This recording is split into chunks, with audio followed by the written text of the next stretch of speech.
My name is Clare Ezeakacha, and I'm the founder of Clare Cares Foundation, a non-profit organization that caters for kids. I was born in Lagos, born and bred actually. So I think by Thursday I'll be 7 years in Lagos. Good, congratulations. Thank you. Thank you. So you'll be enjoying the commercial city of Nigeria.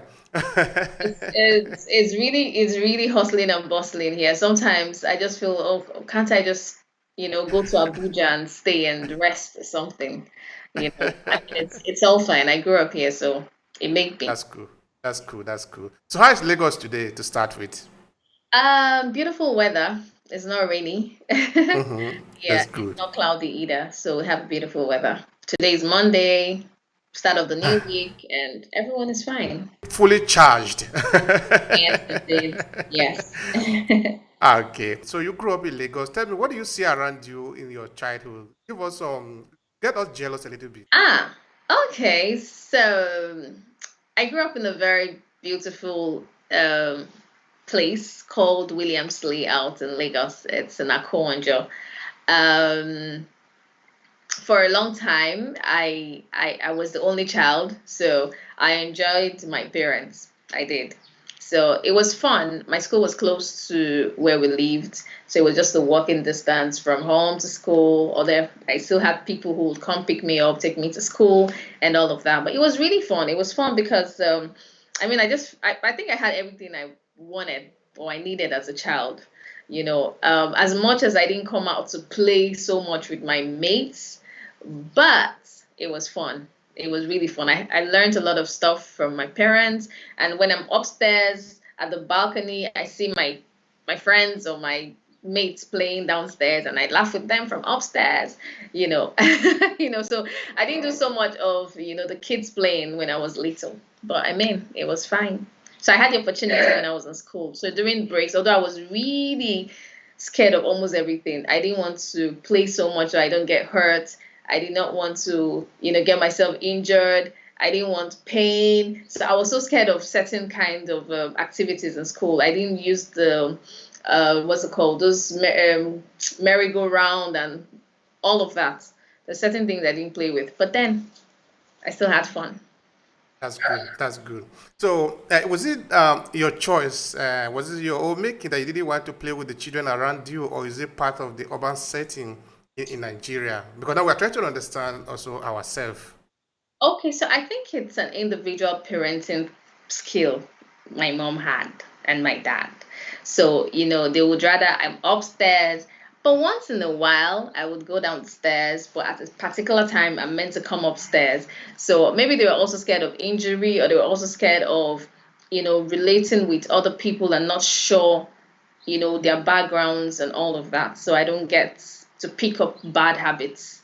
I mean, anyone can pick up bad habits even in the house, but sometimes we just try to tread with caution. So I guess that was just an individual parental skill. Now, as we are, okay, this podcast, we talk to different people, even those that I grew up in a village setting, because me, I grew up in a village setting, so I can relate very well when people maybe tell me how they used to be free and live that kind of lifestyle, The other day I was interviewing my eldest brother's wife, so we started to talk. But how are the children now? So she was telling me, well, those kind of life that we live then, you can't have it anymore. Because now, of course, the house is built, there is a big fence around it in most of the places, no? Which, of course, this is it also exemplify how the society is structured today. There is fear, there is insecurity everywhere. Because then I was just talking to my wife before we started this interview, talking about that African Nigerian setting at the time.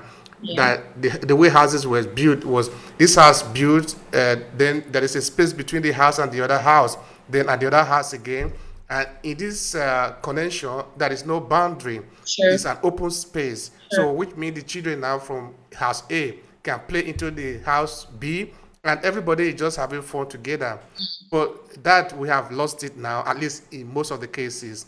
So that is why I was actually trying to understand there if because even there too, there are still some children who do want to go out and play with other children, no? But in Sure. most of the cases, we were just roaming all around, doing all sort of fun, jumping into the bush, and I can we did imagine. a lot of a lot of crazy things, no? Yes. So in Lagos, that is you cannot guarantee that is not a possibility, no? I can imagine that, right?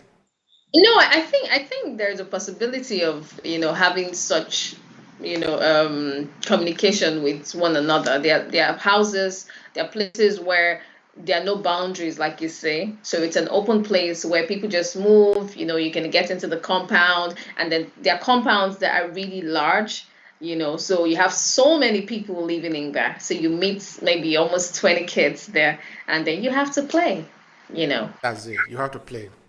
That is important. All right, Claire, tell me, how did you get into the film industry? Because Nigeria haven't created Nollywood, it become very vital. So we're going to spend some time there just now. But first of all, tell me, how did you get into the film industry? Okay, so I had always loved to be on the back side, like be the crew member, be on like behind the camera. I'd always wanted to be able to give constructive criticism and not just open my mouth to criticize. I would always love to read scripts and say, oh, I think this should be done, this shouldn't be done, and all of that. So luckily, I have a cousin, Subi Charles May, who is a director. He's in Canada currently. And at the time he was in Nigeria, he would send me scripts and say, oh, read and drop your corrections, And, it was fun. It was fun. At the time, I was a broadcaster. I was working in a radio station for late Dora Akunyili in Enugu State. Um, so it was a side thing I was doing, and it was really interesting, So I left broadcasting at some point, and I told my cousin, you know what? It's time for me to learn filmmaking. I want to learn under you. And then that was how it started. So it was easy peasy for me. I didn't have to go through anyone or cut corners or all of that. So it was easy for me. It was just an open door to Nollywood. Like, hey. And the first thing I did was to produce my own movie, alongside my cousin. He was a director and the co-producer with some other girl, Shay Hunter.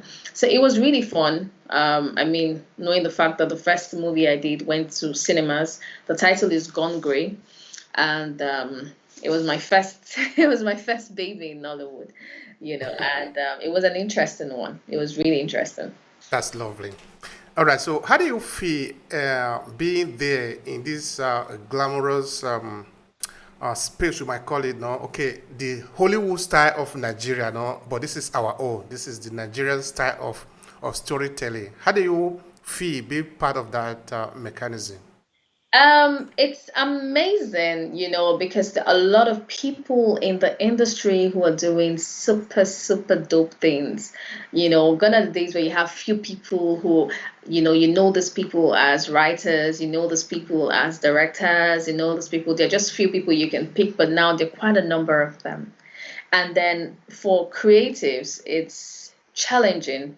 It makes you get to your toes. It makes you get on your toes, and you know that you need to work. You know that you need to actually put your best because there are 1 million people who will bring out amazing stuff, and they can compete with you. So gone are the days where you know that, or if you see a movie from so person, you know that, oh yes, it's a movie to watch, and then others can just be. But now you're watching 10 movies back to back, and you're seeing beautiful cinematography, you're seeing beautiful camera movements, you're seeing beautiful costume. Every department is on point. So you're hearing, oh, this is from this production, this is from this production, and you're asking, who are these people? So it's really amazing. And then when you have a team you work with, and then you decide to build with them, it's even more amazing.